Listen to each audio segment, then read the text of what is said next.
Usually in games set underwater, we're in too big of a hurry to appreciate the beauty of the sea. Something's always trying to eat us, or our air is going to run out. Abzu manages to gracefully swim around that urgency by removing the survival aspect entirely, giving us time to soak in its gorgeous art direction and wonderful music. Over the course of this adventure, it creates a fascinating experience full of deep sea eye candy, even if it is a little light on gameplay.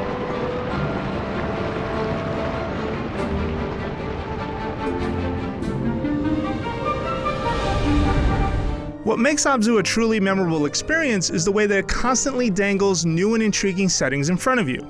I continually found myself wondering what I would find around the next bend, and each area I discovered kept the surprises coming.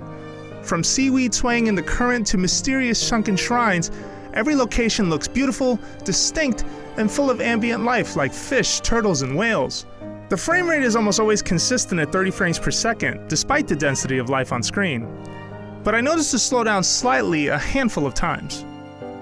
Each new area you explore is bookended by stirring, evocative music from Journey composer Austin Wintory, and his contributions make Abzu sound absolutely wonderful.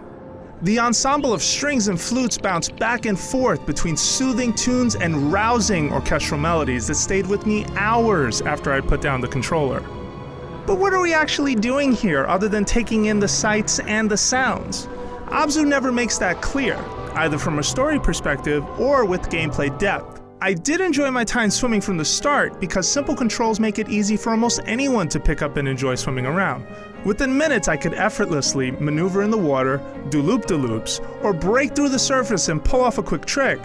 By grabbing onto fish, I could move faster or slower. It's just a little disappointing that my abilities with this smooth form of movement weren't put to the test by any form of challenge, like a race through the environment. You avoid a few hazards, but that's about it.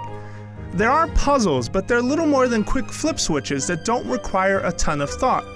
They're only meant to open up the next breathtaking location and keep pushing you forward. My only other concern is that Abzu's story is a little too abstract, even relative to another wordless storytelling adventure game like Journey. There are a few cutscenes, but it mostly leans on environmental storytelling to fill in the gaps of what happened to the ancient, alien-looking civilization we find here and why. And on my first time through, there wasn't enough context to give the ending the power it seemed to aim for. Abzu just left me puzzled because I wasn't entirely sure what had happened. But at just 3 hours, it's short enough that I didn't mind diving back in for another swim through to piece together the story, which revealed significantly more meaning now that I knew what to look for.